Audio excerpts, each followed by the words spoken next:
ಕರೋನಾದ ನಂತರ ಪರಿಸ್ಥಿತಿ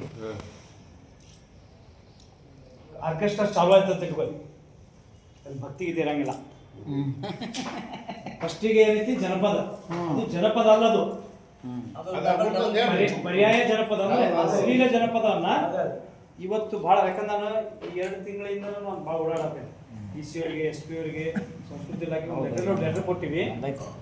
ಏನಾಗಿದೆ ಅಂದ್ರೆ ಇತ್ತೀಚೆಗೆ ಏನಾಗಿದೆ, ನಮ್ಮ ಸಂಸ್ಕೃತಿ ಎಲ್ಲ ಹಾಳಾಗತ್ತೆ. ಅದರ ಸಲುವಾಗಿ ಆಲ್ರೆಡಿ ಮನವಿ ಕೊಟ್ಟಿವಿ. ಈ ಪ್ರತಿಷ್ಠಾನಕ್ಕೆ ಇದರಿಂದನೂ ಒಂದು ನಾವು ಮನವಿ ಕೊಟ್ರೆ ಒಳ್ಳೇದು, ನಾವು ನಮ್ಮತ್ತ ನಾವು ಉಳಿಸ್ಕೊಳ್ಳೋಕೆ ಸಾಧ್ಯ ಇಲ್ಲ. ಆಮೇಲೆ ಇದ್ರಾಗ ಹಿರಿಯರು ಅಂತ ಬಂದಾಗ ಇನ್ನೂ ಅದಕ್ಕೆ ಪ್ರೆಷರ್ ಬರ್ತದೆ. ಆಮೇಲೆ ನಾನು ಆಲ್ರೆಡಿ ನಾಗರತ್ನ ಅವರು ಏನು ನಮ್ಮ ಚೌಧರಿ ಮೇಡಮ್ ಅವರ ಸಿದ್ಧದ ಆಯೋಗದವರು, ಮಹಿಳಾ ಆಯೋಗ, ಅಲ್ಲೂ ಕೂಡ ಇದ್ರ ನಡೆದೈತಿ ಅಂದ್ರೆ ಮಾತುಕತೆ. ಆಮೇಲೆ DC ಅವ್ರಿಗೆಲ್ಲ ಕೊಟ್ಟಾಗ ಏನೈತಿ, ಇದ್ರ ಜೊತೆಗೆ ಇನ್ನೊಂದು ಈ ನೌಕರಸ್ಥರು ಅಂತ ಏನು ಬಂದಾರ ನೋಡಿ, ಟೀಚರ್ಸ್ ಇರ್ಬೋದು, ಪೊಲೀಸ್ ಡಿಪಾರ್ಟ್ಮೆಂಟ್ ಇರ್ಬೋದು, ವಕೀಲರು ಇರ್ಬೋದು, ಇಂಜಿನಿಯರ್ಗಳು ಇರ್ಬೋದು, ಇವ್ರ ಕಡೆ ದುಡ್ಡು ಇರ್ತಾರೆ. ಇವ್ರು ಏನು ಮಾಡ್ತಾರೆ, ಇವ್ರದೇ ಒಂದು ಟೀಮ್ ಮಾಡ್ಕೊತಾರೆ. ಟೀಮ್ ಮಾಡ್ಕೊಂಡು ಏನು ಮಾಡ್ತಾರೆ ಅಂದ್ರೆ, ಬಾಬು ಒಂದು ಯಾರು ಲೇಡಿ ಸಿಂಗರ್ ಕಳಿಸ್ರಿ ಅಂತ ನನಗೆ 2,000 ರೂಪಾಯಿ ಕೊಡ್ತಿರ್ತೀನಿ. ಅವ್ರು ಏನು ಮಾಡ್ತಾರೆ, ಆಕೆಗೆ ಒಂದು ಸಲ ಕರ್ಸ್ಕೊಂಡು ನೆಕ್ಸ್ಟಿಗೆ ಎಷ್ಟು ಬಂದ್ರೆ ಇಲ್ಲ 5,000 ಕೊಟ್ಟರೆ ಬರ್ತೀನಿ, ಒಂದು ಆಕಿನ ರೇಟ್ ಜಾಸ್ತಿ. ನೆಕ್ಸ್ಟ್ ಆಕೆ ನಮಗೆ ಕರೆದಾಗ ಆಕೆ ಇಲ್ರಿ 5,000 ರೂಪಾಯಿ ಕೊಟ್ಟರೆ ಬರ್ತೀನಿ ಅಂತ ಆಕೆ ನಮ್ಮ ಕಡೆಯಿಂದ ಬೆಳೆದಿರ್ತಾರೆ. ಇದರಿಂದ ಪ್ರಾಬ್ಲಮ್.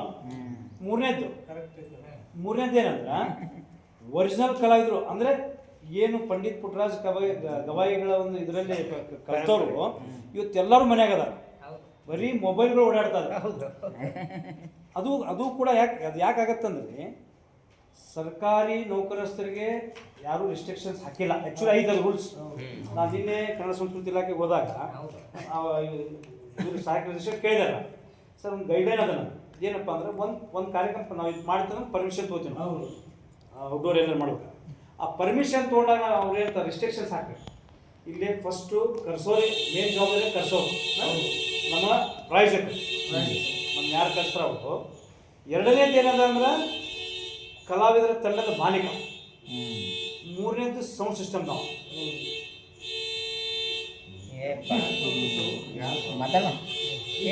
ಕಡೆ ಹೋದಾಗ ಒಂದು ಗೈಡ್ಲೈನ್ ಹಾಕ್ಬಿಟ್ಟು ಸರ್, ಇಷ್ಟು ರಿಸ್ಟ್ರಿಕ್ಷನ್. ಫಸ್ಟು ಆರ್ಗನೈಸರ್, ಎರಡನೇದು ತಂಡದ ಮಾಲೀಕ, ಮೂರನೇದು ಸೌಂಡ್ ಸಿಸ್ಟಮ್.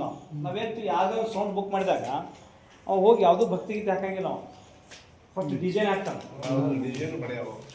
ಅವ್ನು ಸೌಂಡ್ ಚೆಕ್ ಮಾಡಕ್ಕೆ ಅಟ್ಲೀಸ್ಟ್ ನಾವು ಮೊದಲು ಏನು ಮಾಡ್ತಿದ್ವಿ, ಮೊದಲು ನಮ್ಮ ಕಾರ್ಯಕ್ರಮ ಇವತ್ತಿಗೂ ನಾವು ಅಶ್ಲೀಲ, ಇವತ್ತಿಗೂ ನನ್ನ ಒಂದು ಯಾಕೆ ನಡೆದಂದ್ರೆ ಅಶ್ಲೀಲ ಪದ ಆಡ್ಸಂಗಿಲ್ಲ, ಮನ್ಕಾಲ ಕೆಳಗೆ ಡ್ರೆಸ್ ಇರಬೇಕು. ನಾವು ಕಾರ್ಯಕ್ರಮ ಮಾಡಿಸಿದ್ರೆ ಜನಪದ ಅಂತೂ ಎಲ್ಲಿ ಆಡ್ಸಂಗಿಲ್ಲ. ನಮ್ಮ ಕಾರ್ಯಕ್ರಮ ಕಡಿಮೆಗಾವ. ಯಾಕಂದ್ರೆ ನಾವು ಓಪನ್ ಆಗಿ ಹೇಳ್ತೀನಿ. ಇತ್ತೀಚೆಗೆ ಏನಾಗಿದೆ ಅಂದ್ರೆ, ಆರ್ಕೆಸ್ಟ್ರಾ ಓನರ್ಗಳು ಏನು ಮಾಡ್ತಾರೆ, ನೀವು ಊರಿಗೆ ಹಿರಿಯರು ನಿಮ್ಗೆ ಕರ್ಕೊಂಬಂದು ಡ್ಯಾನ್ಸ್ ಮಾಡಿದ ಮತ್ತು ಹುಡುಗಿ ಬಿಟ್ಟು ನಿಮ್ಗೆ ಡ್ಯಾನ್ಸ್ ಮಾಡಿಸೋದು, ಅದು ಕೂಡ ಅಸಭ್ಯನೇ. ಅಲ್ಲಿ ವಯಸ್ಸಿಗೆ ಮರ್ಯಾದಿಲ್ಲ. ಇವತ್ತು ನಿನ್ನೆ ನಿಮ್ಗೊಂದು ಸ್ಟುಡಿಯೋಗಳದಾವ, ಒಬ್ಬ ಮುದುಕ ಸ್ವಂಟನು ಅಂದರು ಕೇಳೋಲಕ್ಕಿ, ಆಕಿ ಬೆಂಗಳೂರು ಲಾವಣ್ಯ ಅಂತಂದು ಸ್ಟೇಜ್ ಮೇಲೆ ಕರ್ಕೊಂಬಂದು ಅವ್ಗೆ ಎತ್ಕೊಂಡು ಲಾಲಿ ಆಡಿಸಿ ತಳಗಿಳಿಸ್ತಾವ. ಅವ ಬೇಡಮ್ಮ ನಾನು ಅಂದರೆ ಅಂತೇಳಿ ಹೇಳಿ ಡ್ಯಾನ್ಸ್ ಮಾಡಿಸ್ತಾವ. ಇನ್ನೂ ಒಂದಿಷ್ಟು ಜನ ಏನಾಗ್ಯಾರ ಅಂದ್ರೆ, ಈ ಚಿಕ್ಕ ಮಕ್ಕಳು, ಇವತ್ತು ನಾವೆಲ್ಲರೂ ಯೋಚನೆ ಮಾಡ್ಬೇಕಾಗಿರೋದು, ಚಿಕ್ಕ ಮಕ್ಕಳು 8 ವರ್ಷ 10 ವರ್ಷ 12 ವರ್ಷ ಹುಡುಗರು ಏನಾಗ್ಯದ ಅಂದ್ರೆ, ಆ ಹುಡುಗರು ಎತ್ಕೊಂಬರೋದು ಅಲ್ಲಿಂದ ಇಲ್ಲಿ ಡ್ಯಾನ್ಸರು ಸಿಂಗರು ಹಾಕಿ ಕಿಸ್ ಕೊಡ್ಸೋದು. ಇದು ಕೂಡ ಅಸಭ್ಯನ ಬೇಡಿಕೆ. ಇದು ಒಂದು 2-3 ವರ್ಷದಿಂದ ನಾನು ಹೋರಾಟ ಮಾಡಿದೆ, ಭಾಳ ಜನಕ್ಕೆ ಬರಲಿಲ್ಲ ಇದು ಬಿಸ್ನೆಸ್ ಅನ್ನೋದು. ಬಟ್ ನಾವು ಇನ್ನೂ ತನಕ ನಮ್ಮ ತನ ಮರ್ತಿಲ್ಲ. ನಾವು ಅದು ಮುಂದೆ ಹೊಂಟಿವಿ, ಅದ್ರ ಜೊತೆ ಹೋರಾಟ ಚಾಲೂ ಮಾಡಿದ್ವಿ. ಈ ಹೋರಾಟದೊಳಗೆ ಏನಾಗಿದೆ ಅಂದ್ರೆ, ಇದೇ ಒಂದು 2-3 ದಿನದಿಂದ ತಾವೆಲ್ಲ ಪಬ್ಲಿಕ್ ಎಲ್ಲ ಚಾನಲ್ಗೂ ಒಂದು ವಿಷಯ ಬಂತು. ಮ್ಯೂಸಿಕ್ ಮೈಲಾರಿ ಅನ್ನೋ ಒಂದು 15 ವರ್ಷದ ಬಾಲಕಿ ಜೊತೆಗೆ ಅಸಭ್ಯವಾಗಿ ನಡ್ಕೊಂಡ ಅಂತಂದು, ಅದು ನಡೆದೋ ಬಿಟ್ಟದೋ ಅದು ಕೋರ್ಟು ಕಚೇರಿ ನೋಡ್ಕೊಳ್ಳಿ. ಬಟ್ ಆದ್ರೂ ಅದು ಹೆಸರಾಗಿ ಬರ್ತದ್ರಿ, ಕಲಾವಿದರಿಗೆ ಬರ್ತದೆ. ಅಂತ ಸೊಳೆ ಮಕ್ಕಳು ಕಲಾವಿದ್ರು ಅಂತಾನೆ ಬೈತಾರೆ ನಮ್ಗೆ. ಮೊದಲ ಏನು ಮಾಡ್ತಿದ್ರು, ಕಲಾವಿದ್ರು ಅಂದ್ರೆ ದೇವ್ರಂತ ಪೂಜೆ ಮಾಡಿ ಕರ್ಕೊಂಡು ಹೋಗಿ, ನಾನು ಆಲ್ಮೋಸ್ಟ್ ನನಗೊಂದು 30 ವರ್ಷ ಇದ್ರೊಳಗೆ ಎಕ್ಸ್ಪೀರಿಯನ್ಸ್ ಇರೋದ್ರಿಂದ ಕರ್ಕೊಂಡು ಹೋಗಿ ಮನ್ಯಾಗ ನಾನು ಪೂಜೆ ಮಾಡಿ ಊಟ ಹಾಕಿ ದರ್ಶನ ಕೊಟ್ಟು ಕಳಿಸ್ತಿದ್ರು. ನನಗೆ ಅನುಭವ ಆಗಿರುತ್ತೆ. ಇವತ್ತು ಕಲಾವಿದ್ರು ಅಂದ್ರೆ ಸರ್ ರೂಮ್ ಕೊಡ್ತೀರಿ, ಬೇಡ ಮರ ನಿಮ್ಮ ಸವಾಸ ಬೇಡ, ಅಲ್ಲಿ ಮಟ್ಟಿಗೆ ನಮ್ಗೆ ಇದಾಗ್ಯದ. ಅದಕ್ಕೆ ಇದ್ರ ಸಲುವಾಗಿ ಒಂದು ಧ್ವನಿ ನಾವೆಲ್ಲರೂ ಕೂಡ ಏನು ಪ್ರತಿಷ್ಠಾನದ ಇವತ್ತೇನು ಇದು ಮಾಡಿದ್ವಿ, ನಾಳೆ ಸೋಮವಾರ ಅನ್ಕೋರಿ, ನಾವು ಎಷ್ಟು ಇದ್ದಷ್ಟು ಜನನೇ ಬೆಳಗ್ಗೆ 10 ಗಂಟೆಗೆ ಒಂದು DC ಅವ್ರಿಗೆ ಇದರಿಂದ ಒಂದು ಲೆಟರ್ ಪ್ಯಾಡ್ ಕೊಟ್ಟರೆ ಇನ್ನೂ ಸ್ವಲ್ಪ ಪ್ರೆಷರ್ ಬರ್ತೈತಿ. ಹೀಗೆ ಬೇರೆ ಎಲ್ಲ ತಾಲೂಕುಗಳೆಲ್ಲ ನಾವೆಲ್ಲ ಕೊಟ್ಕೊತ ಹೋದ್ರೆ SP ಅವರಿಗೆ ಒಂದು ರೂಟ್ ಕೊಡ್ಬೋದು. ಈಗ ನಾನು ನಿನ್ನೆ ಒಂದು 296 ಸೆಕ್ಷನ್ ಪ್ರಕಾರ ಅಶ್ಲೀಲ ಪದ ಬಳಕೆ, ಅಶ್ಲೀಲ ಪದ ಹಾಡೋದು, ಅಶ್ಲೀಲ ಪದ ಕೇಳೋದು ಸಹಿತ ಅಪರಾಧ ಅನ್ನುವಂಥದ್ದು ನಾನು ನಿನ್ನ ಸ್ಟೇಟಸ್ಗೆಲ್ಲ ಹಾಕಿದ್ದೆ. ಅದಕ್ಕೆ ಆ ಅಂಗವಾಗಿ ದಯವಿಟ್ಟು ನಮ್ಮ ಪ್ರತಿಷ್ಠಾನದ ವತಿಯಿಂದ ಒಂದು ಲೆಟರ್ ಪ್ಯಾಡ್ ನಾವು DC ಅವ್ರು ಕೊಟ್ಟರೆ, DC ಅವ್ರ ಪಾಪ ನಮ್ಗೆ ಆ್ಯಕ್ಚುಲಿ ಅರ್ಧ ಗಂಟೆ ಕೂರ್ಸ್ಕೊಂಡು ಕೇಳಿದ್ರು ಎಲ್ಲ ಏನೇನು ಅಂತ. ನೀವು ಯಾವುದೇ ನೌಕರಿಸ್ತಿದ್ರೆ ಒಂದು ಫೋಟೋ ಹೊಡೆದು ನಮ್ಗೆ ಬರೀಬಿಡ್ರಿ, ಇಮಿಡಿಯೇಟ್ ಸಸ್ಪೆಂಡ್ ಮಾಡ್ತೀನಿ ನಮ್ಮ ಜಿಲ್ಲೆಗೆ. ಯಾಕೆ ನೌಕರಸ್ಥರ ಬಗ್ಗೆ ನಮ್ಗೆ ದ್ವೇಷ ಇಲ್ಲ, ಅವ್ರಿಗೆ ಪೇಮೆಂಟ್ ಬರ್ತದೆ. ನಾನು ಒಂದು 20,000 ರೂಪಾಯಿ ಕಾರ್ಯಕ್ರಮ ಹಿಡಿತೀನಿ, ಕೃಷ್ಣರ್ದು ಮಗಳ ಮಧ್ಯೆ ಒಂದು ಕಾರ್ಯಕ್ರಮ ನಡೀತೀನಿ, 20,000. ನೌಕರಸ್ಥವ್ರು ಅವ್ರ ಜೊತೆ ಒಬ್ಬ ಕೆಲಸ ಮಾಡೋದು ಬರ್ತಾನೆ, ಸರ್ 20,000 ಯಾಕೆ ಕೊಡ್ತೀರಿ, ನಾ ಬರ್ತೀನಿ ನಾನೇ ಮಾಡ್ತೀನಿ, ನೀವು ಬರೀ ಸೌಂಡ್ ಅಷ್ಟ ನೋಡ್ಕೋರಿ ಅಂತಾರೆ. ಸರ್ಗೆ ಏನಾಗುತ್ತೆ, ಒಂದು 10,000 ಉಳಿತೈತಲ್ಲ, ಸೌಂಡ್ ಹಾಕ್ಬಿಡೋ ಮನ ಚಲೋ ಆಯ್ತು. ಯಾಕಾಗತ್ತೆ ಅಂದ್ರೆ ಫ್ರೆಂಡ್ಶಿಪ್ಪು ಪ್ಲಸ್ ಉಳಿತಾಯ ಆದಾಗ. ಎರಡನೇದು ಏನಾಗುತ್ತೆ ಅಂದ್ರೆ ಆ ಸೌಂಡ್ ಸಿಸ್ಟಮ್ ತಾನು ಇನ್ನೊಬ್ಬ ಬರ್ತಾನೆ, ಹಿಂಗೆ ಬಾಬು ಹೇಳಿದ್ದೆ ಕ್ಯಾನ್ಸಲ್ ಆಯ್ತು, ಶಂಕರ್ ಬಂದ್ ಮಾಡ್ತೀನಿ ನಾನು ಅಂತಂತಾರೆ. ಅದಕ್ಕೆ ರೀ ಏನೇನು ರೀ ಸೌಂಡ್, ಸರ್ ಆ ಶಂಕರ್ಗೆ ಯಾಕೆ ಹೇಳ್ತೀರಿ, ಸೌಂಡ್ ಉಗಿಕೊಂಡು ನಮ್ಮ ಕಲಾವಿದ್ರು ನಾವು ಫ್ರೀಯಾಗಿ ಮಾಡ್ತೀವಿ, ನಿಮ್ಮ ಸೇವೆ ಮಾಡ್ತೀವಿ ಅಂತ ಇದು ವಿಚಾರ ಹೇಳ್ತೀನಿ ಕೊನೆಗೆ. ಅಲ್ಲಿ ಫ್ರೀ ಆಗುತ್ತೆ. ಆ ಫ್ರೀ ಆದಾಗ ಎಷ್ಟು ಜನ ಕಲಾವಿದ್ರು ಮನೆಯಾಗ ಕುಂತು ಇವರು ಒಂದು ಅಭಿಮಾನಕ್ಕೆ ಒಬ್ಬರಿಗೆ ಮಾಡ್ತಾರೆ. ಇದು ಇವತ್ತೇನಾಗಿದೆ ಅಂದರೆ ಇಡೀ ಕರ್ನಾಟಕದ ತುಂಬ ಇದೆ, ನಮ್ಮ ಉತ್ತರ ಕರ್ನಾಟಕ, ಬೆಂಗಳೂರಾಗಿಲ್ಲ, ಇದು ಮಂಗಳೂರಾಗಿಲ್ಲ, ಬರೀ ನಮ್ಮ ಉತ್ತರ ಕರ್ನಾಟಕದಾಗ ಏನಾಗಿದೆ ಅಂದರೆ ತಮ್ಮ ಹಾಡಿಗೆ ತಮ್ಮ ಚಟಕ್ಕೆ ತಾವು ಪುಕ್ಷಟೆ ಹಾಡಿ ಹೆಣ್ಮಕ್ಳು ಕಲಾವಿದ್ರು ರೇಟ್ ಜಾಸ್ತಿ ಮಾಡಿ ಕರ್ಕೊಂಡು ಹೋಗಿ ಅಲ್ಲಿ ಫ್ರೀಯಾಗಿ ಮಾಡಿ ಬಂದ್ಬಿಡೋದು. ಬಟ್ ಫ್ರೀ ಯಾಕೆ ಮಾಡ್ತೀರಿ ಅಂತ ಕೇಳಲ್ಲ, ಬಟ್ ನಿಮ್ಮ ಉದ್ಯೋಗಗಳದಾವ, ನಿಮ್ಮ ಉದ್ಯೋಗ ಇಟ್ಕೊಂಡು ಕಲಾವಿದರಿಗೆ ಮೋಸ ಮಾಡಕತ್ತೀರಿ.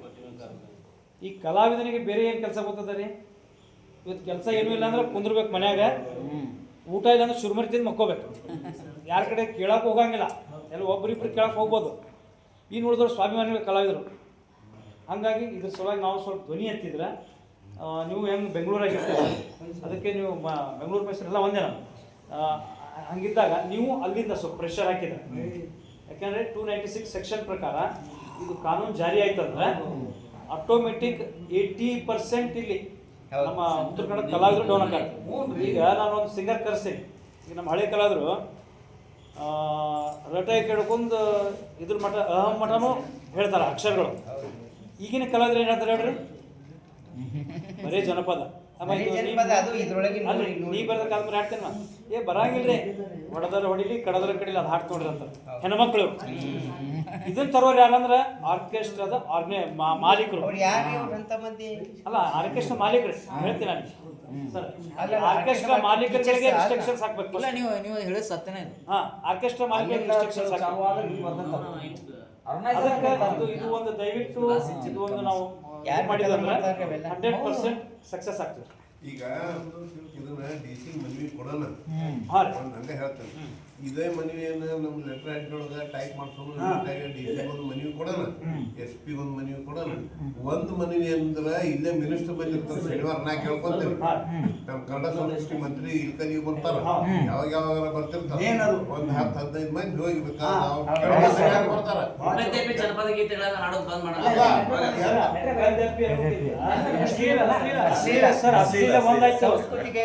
ಸರ್ ಇನ್ನೊಂದ್ ಕಡೆ ಆಘಾತ ಕೊಡುವಂತ ಅಶ್ಲೀಲ ಒಂದೇ ಅಲ್ಲ, ಅಶ್ಲೀಲ ಜೊತೆಗೆ ಪ್ರಚೋದನಕಾರಿ ಹಾಡುಗಳು ಬರ್ತಾವ.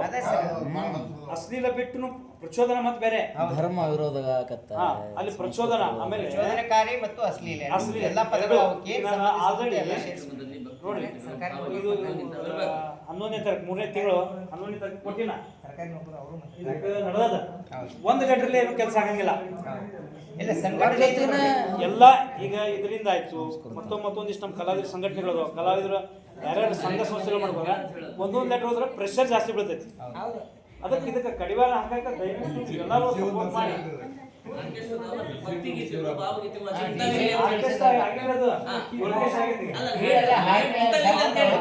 ಆಮೇಲೆ ಅದ್ರ ಜೊತೆಗೆ ಆಯ್ತು. ಈಗ ಮೊನ್ನೆ ನೋಡ್ರಿ ಚಾಲುಕ್ಯೋತ್ಸವದ ಮೀಟಿಂಗ್ ಹೋಗ್ಯಾರ, ಯಾರೋ ಒಬ್ರು ಆಫೀಸರ್ಸ್ ಏನಿದ್ರೆ ಮೈಲಾರಿ ಕರೀರಿ ಅಂತ, ಮ್ಯೂಸಿಕ್ ಮೈಲಾರಿ ಕರೀರಿ ಅಂತ. ಈಗ ಕೇಸ್ ಪಾಪ ಒಳಗೆ